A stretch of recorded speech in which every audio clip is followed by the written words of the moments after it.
السلام عليكم ورحمة الله وبركاته. وعليكم السلام ورحمة الله وبركاته. نحمده ونصلي على رسوله الكريم أما بعد. الحمد لله. আজ 2026 সালের প্রথম জুমা। 2025 সাল আমাদের থেকে শেষ, 2026 সাল শুরু। আজকে কয় তারিখ? 2 তারিখ। গুরুত্বপূর্ণ সময় আমরা কিছুক্ষণ কথা বলবো ইনশাআল্লাহ।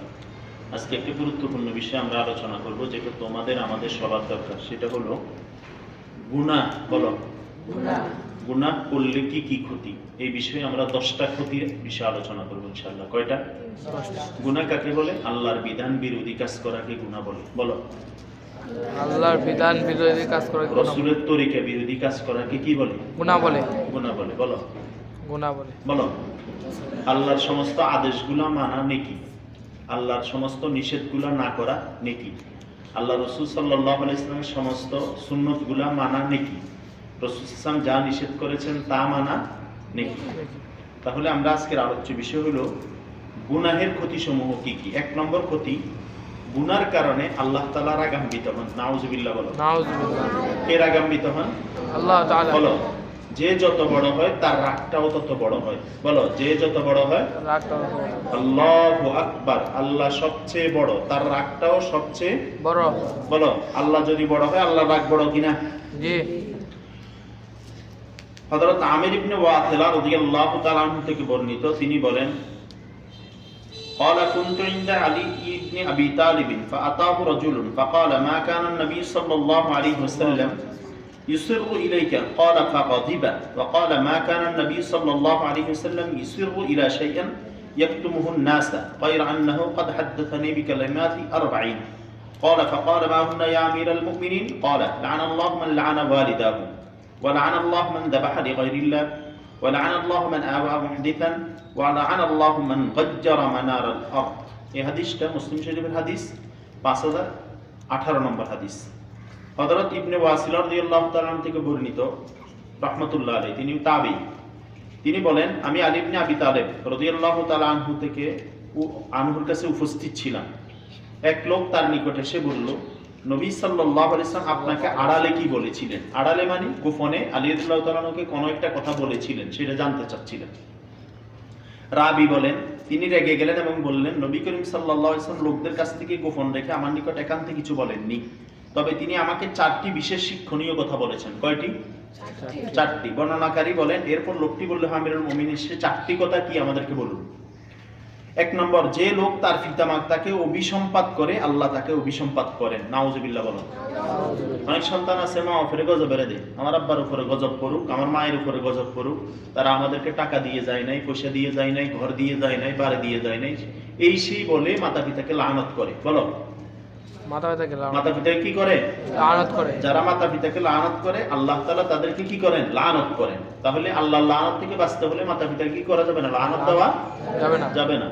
মাতা পিতা যদি কোনো জুলুম করে সেটার জবাব তারা মাতা পিতা আল্লাহর কাছে দিবে, আমি কিছু বলার সুযোগ নাই। হাদিসে আছে, ওয়াইন যালামা, যদি মাতা পিতা অন্যায় করে মাতা পিতারে রিপিট করে কিছু বলা যাবে না। তবে তারা যে জুলুম করছে এই জুলুমের জবাব কিয়ামতের ময়দানে আল্লাহর কাছে দিবে। বুঝে আসছে কথা?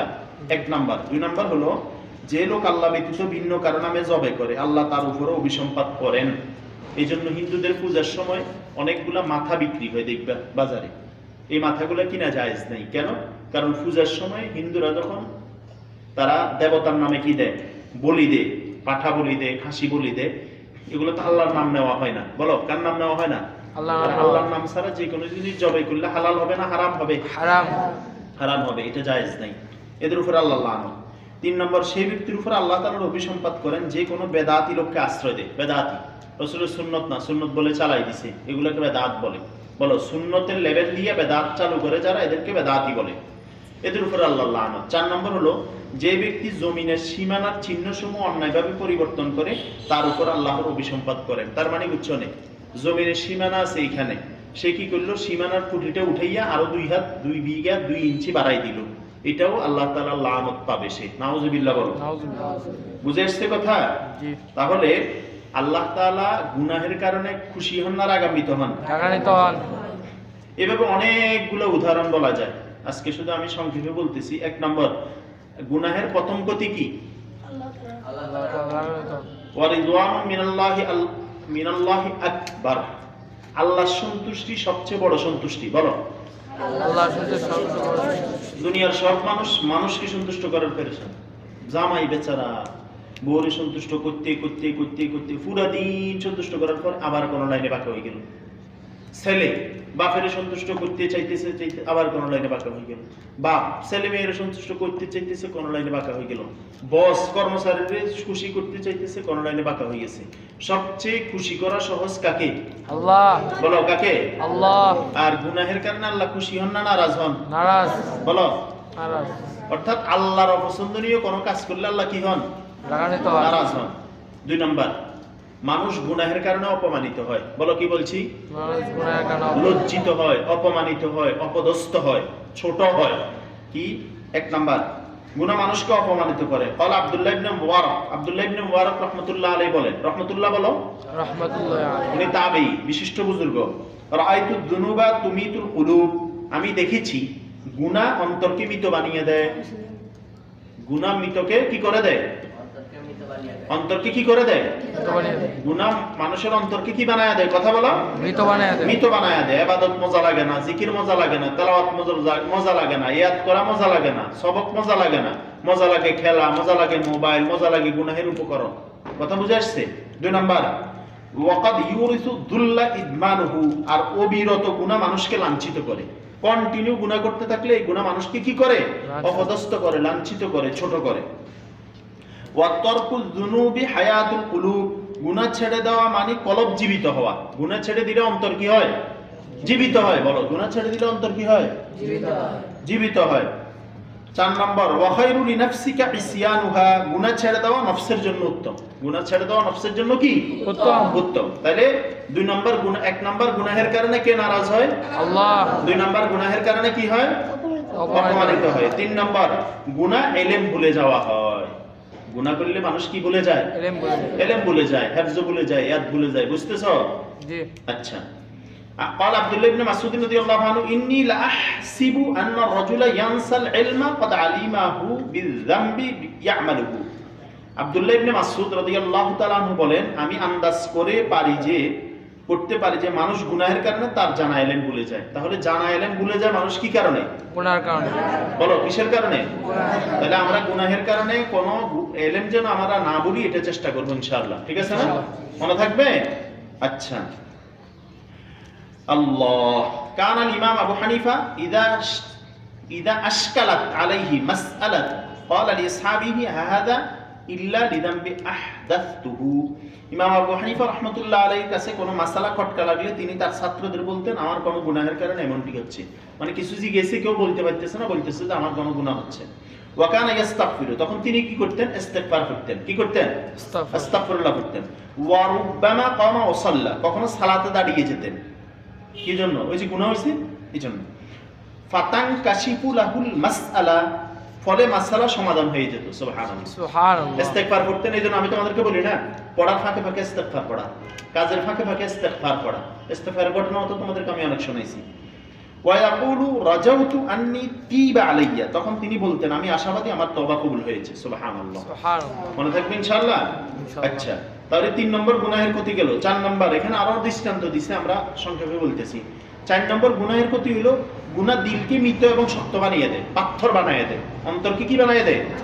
গুনাহ মানুষের অন্তরকে কি বানিয়ে দেয়? পাথর বানিয়ে দেয়। সবচেয়ে বড় ক্ষতি গুনাহের চোখের পানি আসে না। বলো, কিসের পানি আসে না? চোখের পানি আসে না। চোখের পানি আসে না। খাওয়ার জন্য কান্না আসে, বিভিন্ন ধরনের কান্না আসে, কিন্তু আল্লাহর ভয় কি আসে না? কান্না আসে না। গুনাহ দিলকে মৃত এবং কি করে দেয়? আল্লাহ বলেন, ফাওয়াইলুল কাসিয়াতি কুলুবুহুম মিন যিকরিল্লাহ উলাইকা ফি দালালিন মুবিন। অতএব ধ্বংস সে লোকদের জন্য যাদের হৃদয় কঠিন হয়ে গেছে আল্লাহর স্মরণ থেকে, তারা স্পষ্ট বিভ্রান্তিতে নিপতিত। তাহলে আমরা গুনাহ করব না, কলিজাও কি হবে না? শক্ত হবে না। 5 নাম্বার, হাফেজারা সাবধান, তোমাদের কথা। কারা?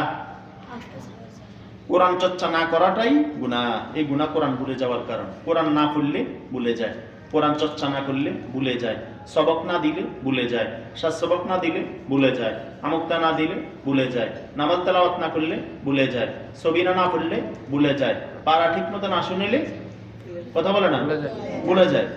عن أبي موسى عن النبي صلى الله عليه وسلم قال تعاهدوا القرآن فوالذي نفسي بيده لهو أشد تفاصيلا من الإبل في عقولها দেখো আবু মুসা আশআরী রাদিয়াল্লাহু তাআলা আনহু থেকে বর্ণিত রাসূলুল্লাহ সাল্লাল্লাহু আলাইহি ওয়াসাল্লাম সাল্লাল্লাহু আলাইহি ওয়াসাল্লাম বলেছেন তোমরা কোরআনের প্রতি লক্ষ্য রাখবে আল্লাহর কসম যার হাতে আমার জীবন কোরআন বাদন ছাটা উটের চেয়েও দ্রুত গতিতে দৌড়ে যায় তার মানে কি মরুভূমিতে যদি উটকে বাঁধি রাখে তাহলে এটা খুঁজে পাওয়া যায় আর যদি উটকে ছেড়ে দেওয়া হয় এটা খুঁজে পাওয়া যায় না কোরআন যদি কন্টিনিউ পড়া না হয় উট যেরকম খুঁজে পাওয়া যায় না কোরআন এরকম কলিজা থেকে ছুটে যায় আর ধারণ করা যায় না কথা কি বুঝে আসছে জি এই জন্য আশরাফ আলী থানভী রাহমাতুল্লাহ আলাইহি তার কিতাবে লিখছেন যারা হাফেজ কোরআন তারা যদি প্রতিদিন 3 পারা করে তেলাওয়াত করে প্রতিদিন কতদিন প্রতিদিন তাহলে কিয়ামতের ময়দানে তিনি বলেন যে কেউ যদি হেফজ ভুলে যায় তাহলে সে যেন আল্লাহর কাছে আমার বিরুদ্ধে নালিশ করে তার মানে কেউ যদি প্রতিদিন 3 পারা তেলাওয়াত করে কি হবে না হেফজ বলবে না হেফজ বলবে না মনে থাকবে ইনশাআল্লাহ ইনশাআল্লাহ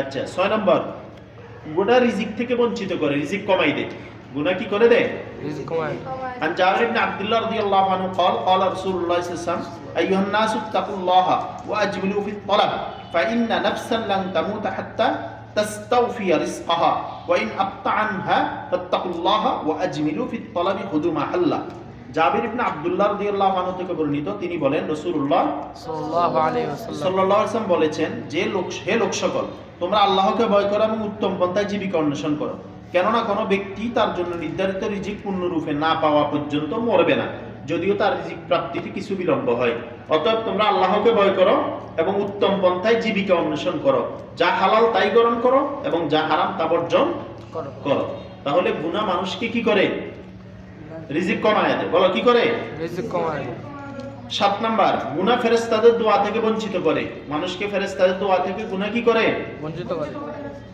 যারা ধারাবাহিকভাবে গুনাহ করতে থাকে তওবা না করে তারা ফেরেশতার দোয়া পায় না এইজন্য গুনাহ করব না ফেরেশতার দোয়া থেকে আমরা মাহরুম হব না 8 নাম্বার গুনাহ করতে করতে মানুষ নিজেকে ভুলে যায় বলো গুনাহ করতে করতে মানুষ কি যায় নিজেকে ভুলে যায় ইয়া আইয়ুহাল্লাযীনা আমানু তাকুল্লাহা ওয়াল তানজুর নাফসুম মা কদ্দামাত লিগাদ ওয়াত্তাকুল্লাহা ইন্নাল্লাহা খাবীরুম বিমা তা'মালুন এই গুনাহের একটা ক্ষতি হলো আল্লাহ তাআলা তাকে আত্মবোলা বানায় দেয় মানে মানুষটা নিজে নামাজের কথা ভুলে যায় ঘরের বাজারের কথা মনে থাকে নামাজের কথা মনে থাকে হালালের কথা ভুলে যায় রোজার কথা ভুলে যায় পর্দার কথা ভুলে যায় অর্থাৎ সে এত আত্মবোলা হয়ে যায় তার পরকালকে আল্লাহ ভুলাইয়া দেয় বলো গুনাহের একটা ক্ষতি কি আল্লাহ তাকে ভুলেন না কি কইছি বলো আল্লাহ তাকে ভুলেন না কিন্তু আল্লাহ তাআলা তাকে ভুলেন না কিন্তু আল্লাহকে ভুলে যাওয়ার কারণে আল্লাহ একটা শাস্তি দেয় তাকে আত্মবোলা বানায় দেয় তার পরকালকে তার থেকে ভুলাইয়া দেয় নাউজুবিল্লাহ বলো একটা মানুষের জীবনে সবচেয়ে বড় শাস্তি এটা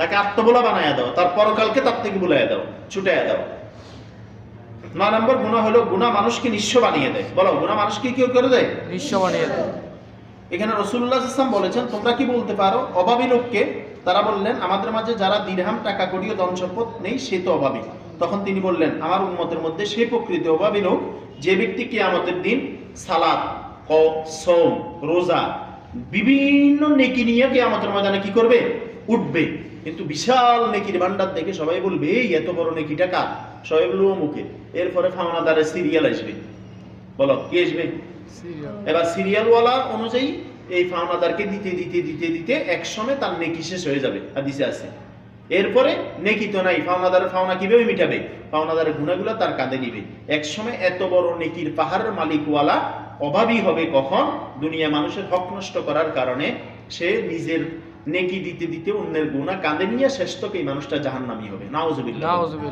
আল্লাহ আমাদেরকে বুঝার তৌফিক দেন আমিন 10 নম্বর গুনাহের শাস্তি কি গুনাহ মানুষকে এবং তার সম্পদকে ধ্বংস করে দেয় বলো গুনাহ মানুষকে এবং তার সম্পদকে কি করে দেয় মানুষটাকেও ধ্বংস করে দেয় তার সম্পদটাকেও কি করে দেয় ধ্বংস করে দেয় নিশ্চয় কারণ ছিল মুসার কাউম মুক্ত অতঃপর সে তাদের উপর অদ্যতা প্রকাশ করে অথচ আমি তাকে এমন ধনভাণ্ডার দান করেছিলাম যে নিশ্চয় তার চাবিগুলো একদল শক্তিশালী লোকের উপর ভারী হয়ে যেত স্মরণ করো যখন তার কওম তাকে বলল দম্ভ করো না নিশ্চয় আল্লাহ দাম্ভিকদের ভালো বাসেন না এইজন্য কখনো গুনাহ না করা গুনাহমুক্ত থাকার চেষ্টা করা গুনার 10টা ক্ষতি বললাম কয়টা 10টা বলো গুনাহের কয়টা ক্ষতি বললাম 10টা 1 নাম্বার আল্লাহর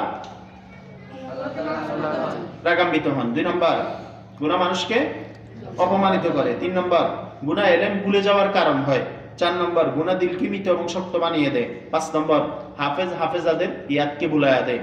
6 নম্বর গুনাহ রিজিক থেকে বঞ্চিত করে।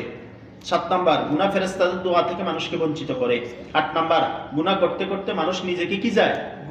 ভুলে যায়। তার মানে সে তার পরকালকে ভুলে যায়। বলো, সে তার পরকালকে ভুলে যায়, তওবা করতে ভুলে যায়, আল্লাহর নাফরমানি যে করছে এটা থেকে মাপ চাইতে ভুলে যায়। 9 নম্বর গুনাহ মানুষকে নিঃস্ব বানিয়ে দেয়। বলো, কি বানায় দেয়? নিঃস্ব বানিয়ে দেয়। তার সব আছে কিন্তু নাই, কিছু নাই। সব আছে, গাড়ি বাড়ি সব আছে, কিন্তু সে নিঃস্ব, তার কাছে অসহায়ের মতো মনে হবে। আল্লাহ হেফাজত করুক, বলো আমিন। 10 নম্বর গুনাহ মানুষকে এবং তার সম্পদকে ধ্বংস করে দেয়। নাউজুবিল্লাহ। বলো, আল্লাহ তাআলা আমাদেরকে গুনাহ থেকে বেঁচে থাকার তৌফিক দেন। আমিন। আল্লাহ তাআলা এই গুনাহ থেকে বেঁচে আমাদেরকে হালাল মতে, হালাল পথে, ইসলাম মতে, কোরআন সুন্নাহ মতে চলার বলার করার তৌফিক দেন। আমিন। আসসালামু আলাইকুম ওয়া রাহমাতুল্লাহ।